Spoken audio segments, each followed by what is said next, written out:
Hello friends, welcome to Aspirant Assam. Finally, Adarsh Bidyalaya Sangothonor ji merit list ঘোষণা কৰাৰ কথা আছিল ইতিমধ্যে ঘোষণা কৰিছে আজি 11/8/2025 তাৰিখে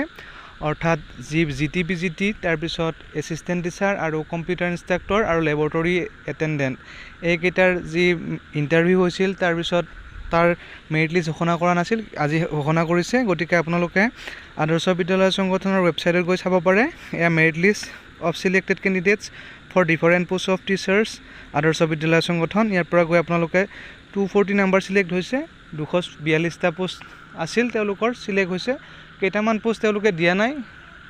কি কাৰণ দিয়া নাই তেওঁলোকে কোৱা নাই তেওঁলোকে আৰু ইয়াতে নোটিছ দিছে যে কোন কোনে পাস কৰিছে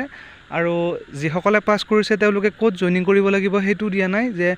অমুকখন বিদ্যালয়ত তেওঁলোক সিলেক্ট হৈছে বুলি জাস্ট দিছে নোটিছখন আৰু মেৰিট লিষ্ট হিচাপত নোটিফিকেশন এটা দি দিছে আৰু কৈছে যে সিলেকশন প্ৰসেসটো কেনেকৈ হৈছে অৰ্থাৎ কৈছে তেওঁলোকে কমিউনিকেশন স্কিল টিচিং মেথডলজি এইবিলাকৰ ওপৰত হৈছে তাৰ পিছত ইনডেপথ নলেজ অৰ্থাৎ ইন্টাৰভিউটোৱে বেছিকৈ চাইছে তেওঁলোকে ইন্টাৰভিউত নেকি যাৰ ভাল হৈছে ইন্টাৰভিউ তেওঁলোকৈ সিলেক্ট হোৱা বুলি ক'ব পৰা যায় এইকিটা নোটিছখন চাই কিনে এতিয়া ইয়াত কোৱা হৈছে selected candidates shall have to submit a written consent অৰ্থাৎ আন্ডাৰটেকিং এখন সাবমিট কৰিব লাগিব তেওঁলোকৰ ৱেবছাইটত